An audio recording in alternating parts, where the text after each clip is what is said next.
The Integrated Health and Food Security Project that is currently being funded by ADRA is being implemented in 2 districts. We are targeting 4,200 households. The project has 4 immediate objectives that we're trying to achieve.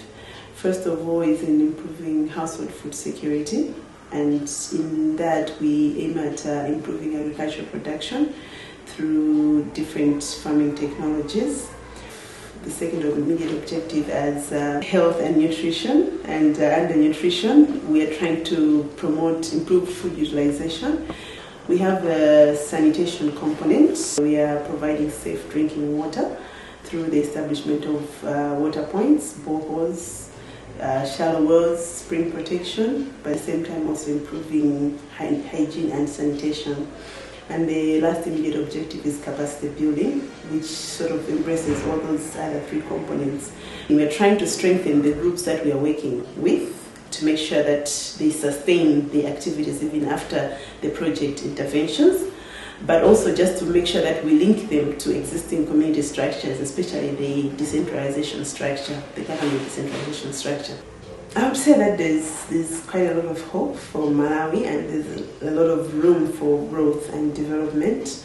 I think at national level, the government is really trying to put in place policies and strategies that will help improve food security. And I think if we all really conceptualized that, we all took that on board and make sure that everybody is contributing to that, I think it's something that is leading us in the right direction. I think there are good policies, sound policies that have been put in place to make sure that the issue of food security and even health and other aspects, infrastructure development, there's a lot of potential, there are a lot of resources in Malawi that maybe are underutilized.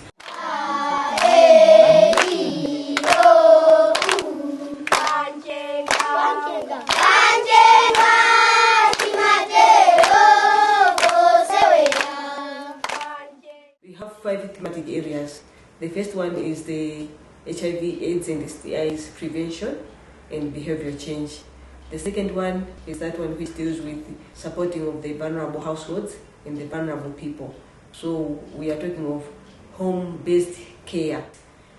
We are also involved in activities which would support or empower the vulnerable households economically. That's the income-generating activities.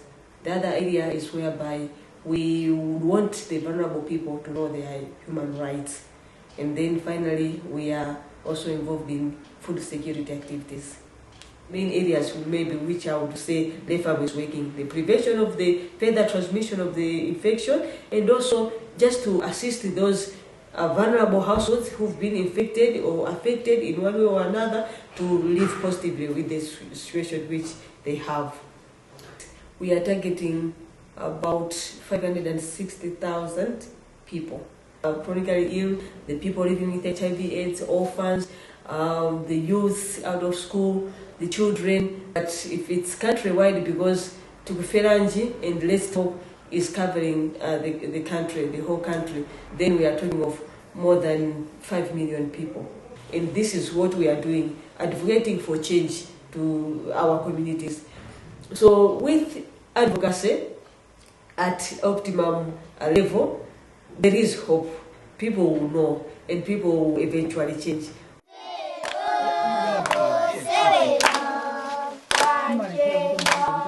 Anje